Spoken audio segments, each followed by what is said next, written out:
Okay, and then this is the Jabra PanaCast 20. It looks pretty good. This is a very good lighting environment. This is a key light over here, a lamp here, backlighting here. Natural light is obscured with blackout blinds. So this is a pretty good lighting environment. This is the closest to studio-like lighting environment that I have. I work from home, and so in this environment, this is my daily lighting and framing and all of that. You can see that we have the software right here. Go ahead and look at it. We've got our camera controller, which popped up in another window, so I have to add that. Give me just a second. Here we go. So here are the control options. Normally you would have a preview here if my camera wasn't in use. Right now it's in use because I'm filming this video. Intelligent zoom was on. This is off. So this is, backing up to where I am. This is my lovely messy room. I'm realizing all of the things that are on my desk. But this is just the regular setting, and then I can also zoom in on my own. The increments to zoom are nice and small. I do really appreciate that. I don't care for when a camera has very, very big increments that you can only make big jumps, because I want my image to be really fine-tuned to exactly what I need it for. So I do appreciate how small these increments are. Same for the panning is okay, and you can set up to two presets. So, say I really like this spot, that's one preset, and then now I'm back to it, and then we go. Wait, I haven't used this, so.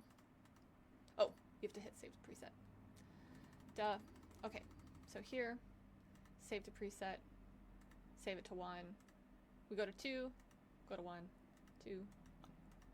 So, and 2 is fine.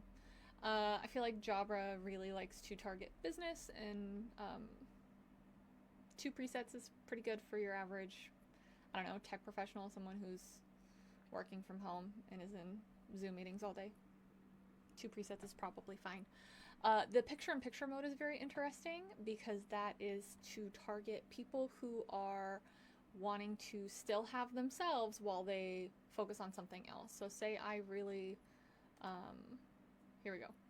It'll go in on my face, and then I can use this to say I'm selling my microphone. I can zoom in really, really close on my microphone and do all of the talking about the features, and here I am selling my product, and at the same time you can see my face and how I'm emoting and how I'm describing the product. So that picture-in-picture mode is interesting. I do find it kind of annoying that the only picture-in-picture that you can choose is to have your face and that you can't swap it. Or set any, preset 1 is this and preset 2 is that. I wish you could do that. You can't. It's just whatever this is. So, but I do like the intelligent zoom. I just turned the intelligent zoom back on. It does a pretty okay job. It does a pretty good job of getting pretty good frame, nice framing. Mid-torso, I have a little bit of headroom. Not too bad. Very similar to the framing that I would normally pick on my own. And then here are our settings for image quality. We can manually adjust brightness. HDR, I don't notice a big difference. I think HDR on webcams right now is still kind of meh. I don't almost ever see anything amazing, impactful from it. The normal things that you would want to do. If you turn off automatic white balance, you do get to manually control it, which is nice. There is no option, though, for manual exposure. You can probably do manual exposure if you wanted to maybe do something in OBS, which is what I'm recording this with. You could maybe do that. Open up properties of the device, do configure video, and then change your exposure from there. Oh, no, you can't. I just opened it up and it's locked. So you are stuck with their exposure no matter what. Their exposure, though, at least in this case, looks pretty good. It doesn't do that auto adjust thing that I hate from Brio. You can see a little bit of it happening, and actually I'm going to go ahead and hide these. Oh, that's not what I want. Hide this and hide this. There we go. And you can see maybe a little bit of adjustment, but not nearly as noticeable as the Brio does, so that's pretty good. I like that. And then now let's show some different lighting environments. So we've got this big key light. We're going to start by turning that one off.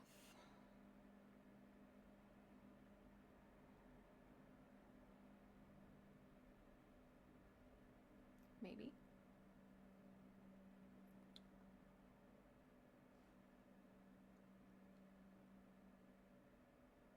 There we go. Adjusts pretty well. And then we have this lamp. That lamp is doing all the work right now in this situation. There we go. So with just the backlighting, I will say that I feel like the Brio handled that a little bit better, and it probably handled it the best between the Brio, the OBSBot, and the Jabra. But it's okay. You can see that maybe frame rate kind of takes a hit because there's not enough light, which happens. It's pretty normal. And then now if we turn off the backlighting and then maybe just turn on the lamp, that's what that looks like without the backlighting. We've got some really deep shadows here, some overexposure here because the camera is struggling to, oh, there we go. It kind of figured it out because it's trying to figure out what to do when we have something that's really well lit and something that is poorly lit behind us. And that's a big challenge for webcams, and it did figure it out. It looks pretty good despite it being dark in the background. So we turn it off. This is only monitor light, and then I forgot that I had that on, so it's auto adjusting. Yeah. So here is our, ooh, I just wanted to turn off intelligent zoom. There we go. So this is our natural lighting. It is, I don't know, an hour-ish before sunset, maybe. The Pacific Northwest. It's overcast, so it's not super bright. It's not the best lighting environment, but this is one of the more similar lighting environments I would expect someone who is, you know, maybe working from home and just joining meetings rather than someone who needs to simulate a studio environment like I usually do. So yeah, I think it looks pretty good, but I also wanted to be able to give all of these different distinctions so that you can see kind of how they compare between cameras and across cameras. It does look pretty good though. I don't mind it at all. If I were someone who was just joining in for a meeting and didn't need everything to look picture perfect, I think I would be pretty happy with this. This is a pretty good environment, a pretty good video.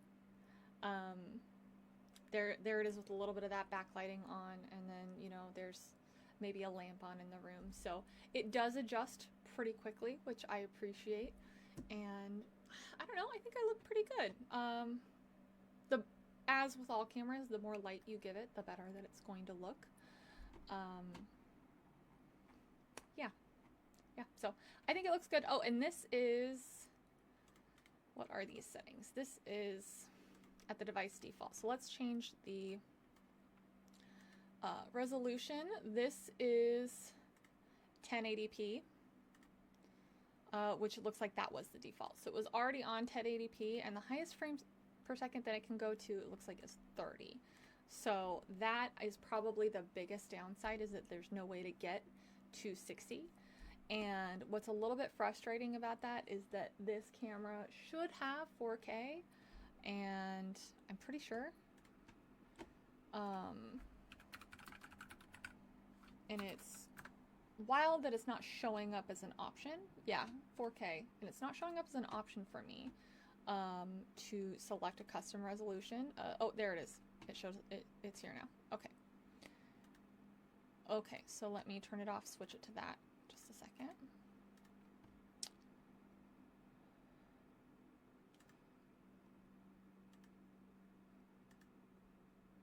Okay. So here's 4K. You can tell it's 4K because the resolution's so much bigger. I do have to shrink it to make it capture properly. Did not want to show off my room. And the zoom isn't working now, so that's a little bit annoying. It might just be because I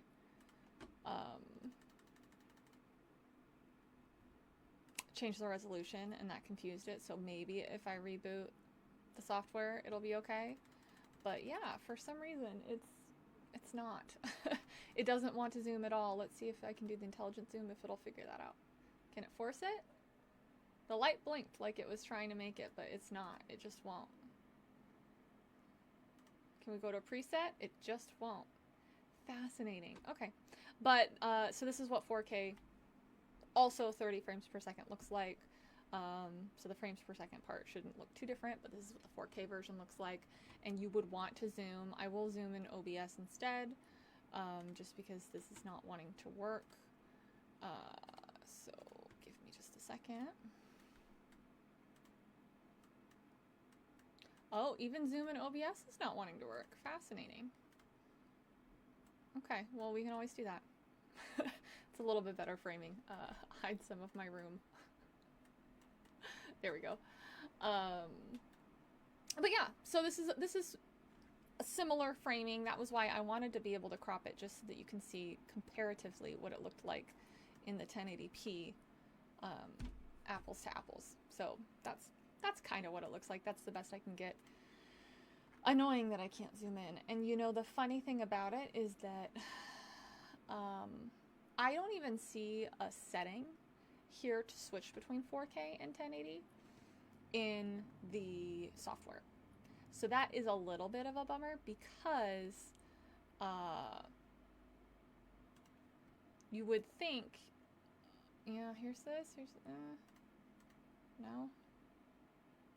Okay. You would think you would want to be able to switch it. Most people, I'm using OBS, most people aren't using something sophisticated like OBS. Sophisticated. People aren't using things like that. If they're just jumping into a Zoom meeting, they just want it to work. So it's kind of annoying that it's not in the controller on its own. But maybe that's not the end of the world. I don't know.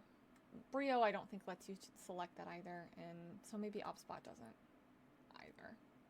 So maybe I'm complaining for no reason. Yeah. All right. But yeah, this is what it looks like. Muy buenas, voy a hacer un pequeño video resumen, aunque lo suyo será complementarlo junto con la review escrita, ¿ok? Sobre esta webcam. Bueno, aquí os dejo el cable, que por si hay dudas, va de un USB, bueno, normal de toda la vida, hasta un USB-C aquí detrás de la webcam. Luego, en este caso es la versión con soporte, que significa que tiene esto de aquí, ¿vale? Es de rosca. Puedes alargarlo o dejarlo más chico, ¿vale? Y la base es muy estable, ¿vale? El momento que lo dejas en la mesa, esto se queda muy rígido. Luego, voy a quitar un momento el soporte, que veis es muy fácil, es de rosca, tiene más ciencia. Aunque lo puedes hacer también en el soporte, también puedes colocar la webcam así, ¿vale? Con este pestañita para colocarlo, por ejemplo, encima del monitor. Ok, dicho esto, como veis tiene 3 cámaras. Para grabar a 180 grados, 90 grados, haciendo énfasis a quien está hablando en ese momento. Y, a ver, a modo de resumen, sinceramente, no conocía este tipo de productos de primera mano antes de tener este. Y, a ver, para hacerlo una comparativa como en coches, es como si te compras un Mercedes de alta gama, un Lexus, pero de las webcam, ¿vale? A ese nivel. No le puedo poner pegas alguna. También vais a ver en la review escrita un pantallazo del software, el cual lo instalé en Windows 10 sin problemas. Es súper intuitivo, no hace falta tener ningún conocimiento previo para saber usarlo.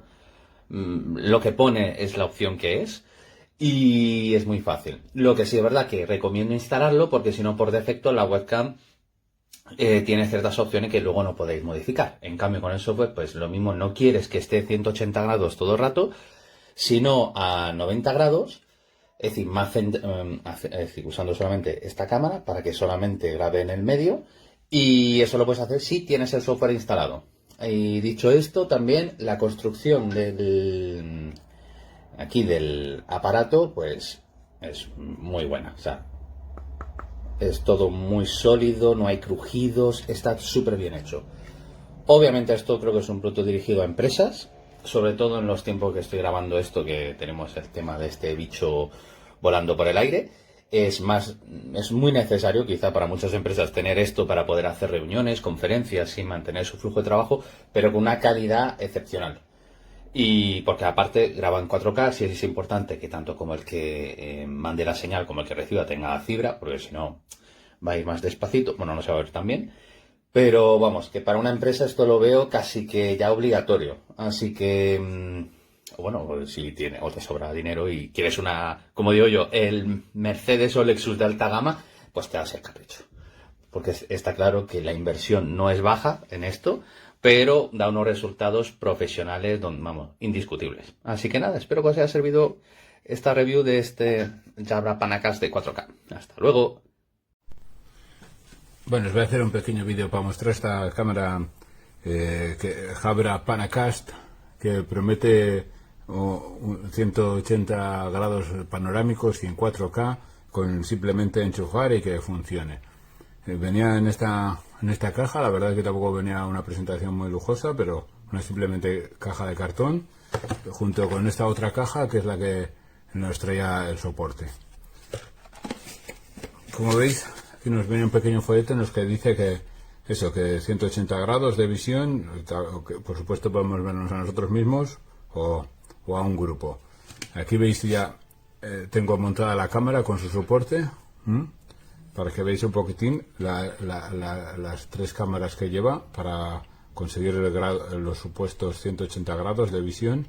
La cámara es muy simple, como veis, y va conectada aquí con micro USB-C y el cable que ya le he puesto sobre el soporte. El soporte es metálico y muy resistente, eso sí, por lo menos no se nos va a caer, eso está garantizado, porque encima este soporte pesa bastante.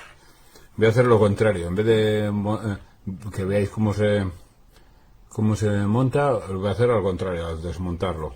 Es decir, quitamos el cable, desenchufamos, como veis es un puerto USB-C, desenchufamos cable, quitamos la grapa esta que tiene del cable, realmente vienen tres para sujetarlo, y ahora la cámara simplemente se quita desenroscando de su poste. Ahí queda la cámara desmontada, el poste también le podemos desmontar, se rosca y ya está, queda desmontada. La cámara, como veis, es una cosa muy simple y muy ligera. Ahora intentaré hacer un vídeo de la cámara en funcionamiento para que veamos si coge un ángulo o más o menos estimamos que coge un ángulo previsto de 180 grados.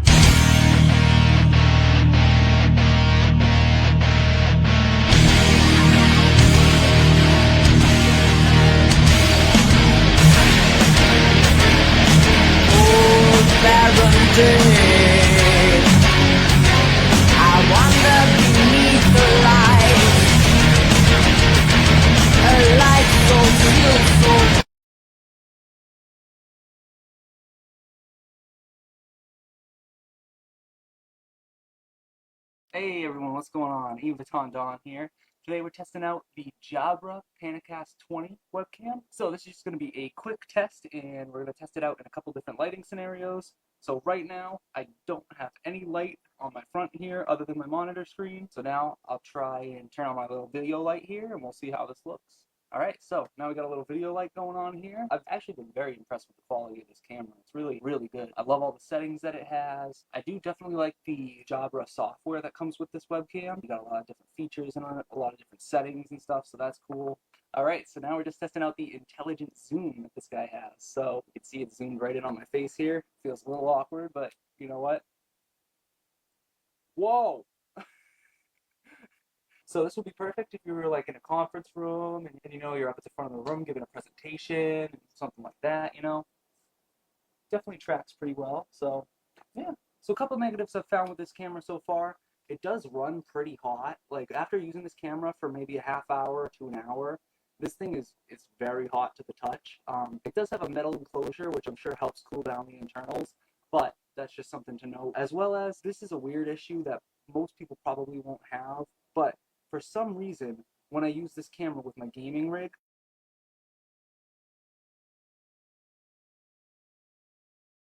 it causes some type of interference with the audio. I can't use any other types of mics or anything like that. This computer, it seems to work fine. I'm not sure why that happens, but that's just something that I can't figure out how to solve with my gaming computer and this webcam for some reason. But overall, it's still a nice camera. I just think it's a little pricey for what it is, but the quality of the video is very good.